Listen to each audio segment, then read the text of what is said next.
Lucie. Hi, welcome back to Positively Port St. Lucie. I'm Jenny Newell, Public Information Officer for the City of Port St. Lucie. We just opened a community garden in City Center, which is right next to the Civic Center. And the two folks that are here with me today were very instrumental in making this happen. We have Matthew Stover, who's a digital media teacher at Central High School, and also Patty Tobin, the Planning and Zoning Director for the City of Port St. Lucie. Thanks for being here. Thank you. Thank you for having us. Matthew, so you're a teacher / gardener / community person who likes to garden mostly. Well, I think it's because I like to try to improve people's lives. Okay. So that just happened to manifest itself in the idea of technology. And then I love gardening, so my parents really taught me this love of gardening, so that's the reason why I think we sort of connected in a way. Okay. Have you lived in a community that has had a community garden before? Actually, no. This is my first community that I've lived in with a community garden program. I've worked at a community garden down in Palm City, Florida with Shadowwood Farms. That was my first sort of entree into that world. But this is the first community, so I'm so happy to be a part of it. I love it. And you approached the city with this idea? I think so, yes, but I think the city had these ideas before, and, Patty, you can definitely correct me here. They've had these ideas. I just happened to make a phone call one day. I was just curious about it, and that's how I got connected with Patty. Okay, great. Well, I know that was a little while ago, but we finally, how does it feel to see it up and running now, actually? It's so impressive. I'm so happy. The great work of the people over at the city, and especially Patty, it's incredible. It came together very quickly, didn't it? It did. I had been working on it for quite some time, but it got to the point of I couldn't plan anymore. Right. I needed to start planting. Planting, yes. So I literally had to turn it over to a couple of people in Public Works and Parks and Rec, Crystal Perkins and Marie in Public Works. And they've taken it and done what they had to do, and it really is nice. The fence is going to be going up relatively soon, according to my info from Crystal. Great, wonderful. I am in plot number 24, I believe. I got 22. Oh, yeah. Look at that. You've got one too? You both have plots? Oh, that's great. So total, there's 48 plots. That's right. 4 of which are ADA accessible. They're on a concrete slab. They're a little taller, so if anyone is in a wheelchair, they can easily maneuver and really, get in there. Yeah, I thought that was important, so everybody has an opportunity.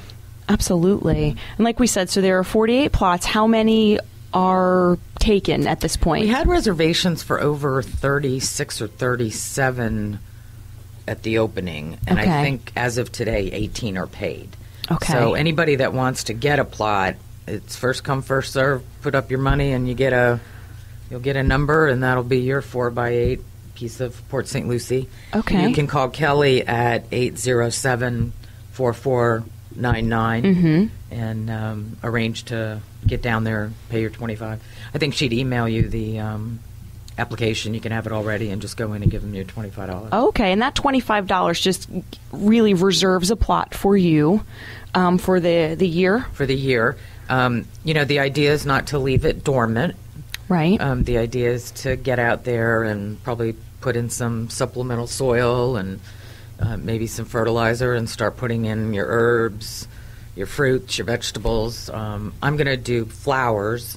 Okay. So that we can help the bees and the pollinating. And nice, Patty. I don't do much with roses, but I've got a friend that's going to help me, so that's what I'm going to do. Oh, that's great. That's a neat way, too, to go in on it if you have a friend or, another family member or somebody that wants to go in and, they plant their stuff, you plant your stuff. Yeah, and it's a lot of, 4x8, you can do quite a bit. Mm-hmm. So, if you split that 4x4, if you were 2 people, so... Yeah, I think it's going to be fun. Okay, great. And a lot of this, or I would say it came from grant money. Is that right? Yeah, we were lucky enough. I think that's how this all sort of came to be. We did a survey online through the city's website about 2 years ago and got a great response. I think it was one of the most positive responses, as well as number that filled out the survey. I think it was over 100 people.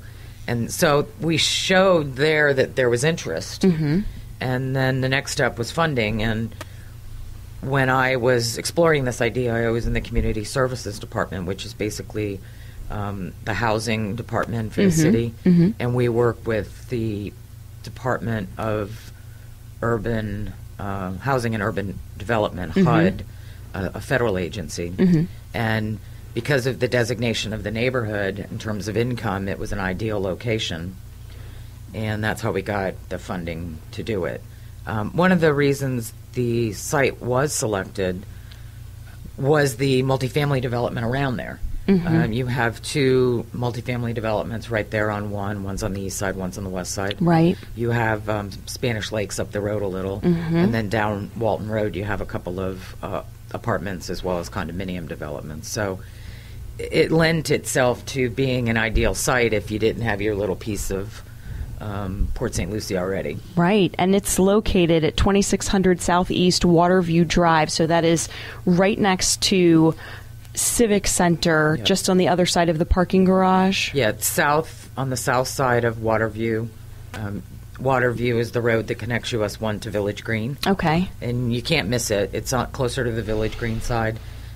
You'll see the wood 4x8 structures laying on the floor. Okay. And eventually you'll see a 6-foot fence around it. Up around it. And there's talk of perhaps putting a pavilion in there as well? Yeah, I think we're going to see how it goes. Okay. This is I've always looked at this as our pilot program. How do we do and where do we implement this? Because the city is so large. Somebody that lives out at Becker and 95 isn't going to find this a very convenient location. Right. So, eventually we'll get around to servicing. And I'm doing the neighborhood planning now that I'm in the planning department. Okay. So a lot of what's come out in the neighborhood planning has been the idea of community gardens. So I do see us replicating it. So I think that's an interesting part of all this, because we're so large. Right. That's great, too. And we post things on the city's Facebook page as well, and absolutely every single comment that I have seen, and there's been tons, have been positive. Yeah, it's been great. Absolutely positive. And that's nice. Yeah, it's positive for the community. Obviously, I live in a townhome, so I do not have the opportunity to do any kind of gardening because of the homeowners association. So this provides a wonderful opportunity, as you say, about the residents who live around there, who live in condos or live in townhomes, to get out and do some physical exercise. I guess some studies have shown that it's great for the community. I'm not from the whole city side of it, but I know it's great for physical activity, health. And at $25, that's very affordable for an entire year. Yep. From our research of looking at other communities, $25 for an entire year is very, very affordable. You can grow your own veggies. I just think that's really cool, too. Everyone's very health conscious and very, organic conscious. And that's the other part, too. This is an organic garden. Correct. That's right. Yeah, we want to keep everything that we wouldn't want. So no chemicals, no pesticides, none of that kind of stuff, no fertilizers. Has to be all organic. Right. So, and I think from what Crystal said, she intentionally left the beds not all the way full, so you can further amend any kind of compost, any kind of organic compost, or any kind of maybe organic mulch as well. So, Yes, it's very much a benefit for the community. And that can be done at the scale we're doing it too. Exactly. We're not farmers. No. Right. We're not feeding a state or right. So I think that's what's neat about it, and I think you'll see sharing. Yes. Eventually, because you could. I would love to come out there and share some of your your bounty. Exactly. And they just, people might have more than they need, and it'll be there for the taking. So that's what I've heard about happening in other gardens. Exactly, and when you garden yourself, you're able to grow different varieties that you cannot buy in the store. Right. For instance, a tomato that you buy in the store, even if it is organic, it's specifically sold because it has tough skin and it's able to withstand traveling long distances, but it may not be the most nutritious or the most tasteful. Okay. When you're able to grow an heirloom variety that was developed in 16th century Italy that has more flavor, more nutrition, and that's what you're able to do in the community garden. Do you have those seeds? I was going to say, I'm coming to your plot. I've grown seeds from 17th, 18th century seeds. Wow, cool. Those heirloom varieties. You can buy those special seeds. You can buy them online, and they can ship them to you. But you can't get that tomato that type of tomato Right. at the grocery store, even Whole Foods or Right. specialty organic stores. Gotcha. So, that's pretty cool. And I think, correct me if I'm wrong, but I think you're involving your children, or at least your son, and yes. at a very young age. And I'm hoping that's the reason why they eat vegetables very well, because they understood from a very young age. There's daddy out there growing green beans. Right. Those are the same green beans that'll end up on my plate. Right. Wow, that sunflowers. I grew sunflowers when they grew to be about 12 feet tall. Oh my. And, it's just this impressive sight, and they understand food. And I'm hoping that's the reason why they love cucumbers, and that's the reason why they love tomatoes now. But It doesn't matter how they got there, as long as they like them. That's the important Yeah, part. right? Exactly. That's But great. I think that's the neat part, too. It can be a family affair. Absolutely, and it kind of gives the kids that sense of pride, like, look what I've created, look what I've made, and now I'm going to eat it and benefit from it. I think that's wonderful. Yeah, unfortunately, in parts throughout America, and they're known as food deserts, and that means children, they do not have access to fresh food. So you ask them, hey, where does a tomato come from? And they say, the grocery store. And they said, no. Oh, wow. No, it's Not quite. from the ground. Yeah. But hopefully community gardens can sort of turn around that notion in our community. Absolutely. Well, that's great. So can we sell you a plot? I was going to say, I might, because my daughter loves dirt, so that would be There you great. go. Just get her out there and dig in, and she likes her veggies I and think stuff, that's too. where kids learn the appreciation, not just for food, but plants.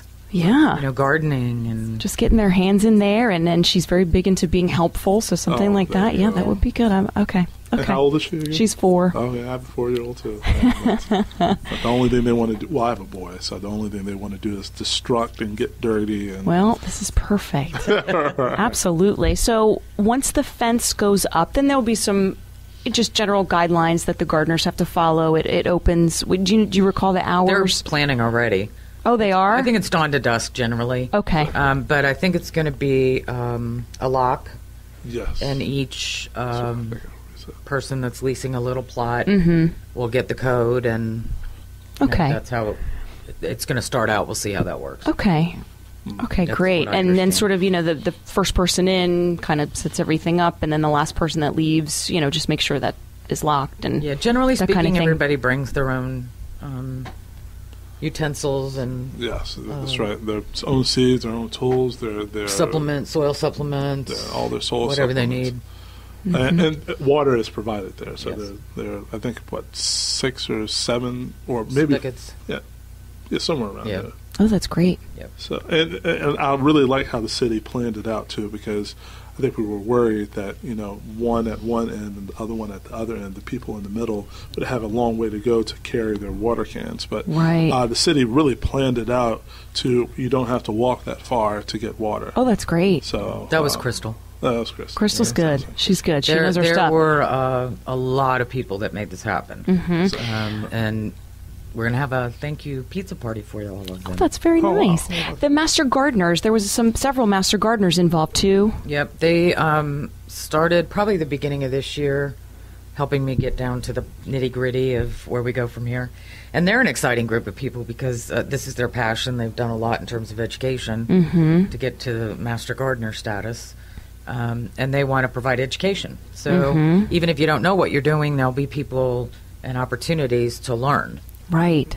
They said, especially I think once that pavilion goes in, that they could possibly hold a class there, hold just informational, Yep.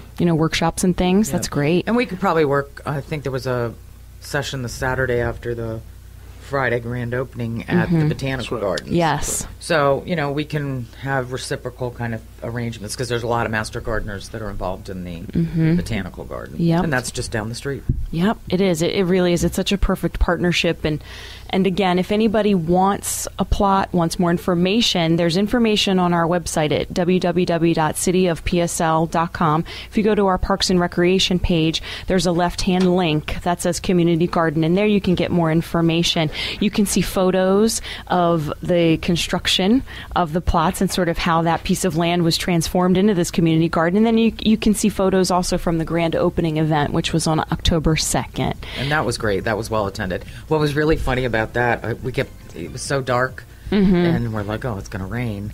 And as soon as everybody left, it rained. Well, it was perfect. It was like just right. That was there great. weren't any plants in the plot. You're right. Right. Okay. And Patty, just one more time, they call Kelly Tiger for more information. They do at 807-4499. Okay, perfect. And like I said, again, that information's on our website as well. Matthew Stover, thank you so much for sort of getting this going and planting the idea, if you will. And Patty Tobin as well, thank you so much for your participation in this project. So hope everybody comes out and gets a plot. So do we. We'll be waiting for yours. Okay. We'll be right back. Thank you. Thank you.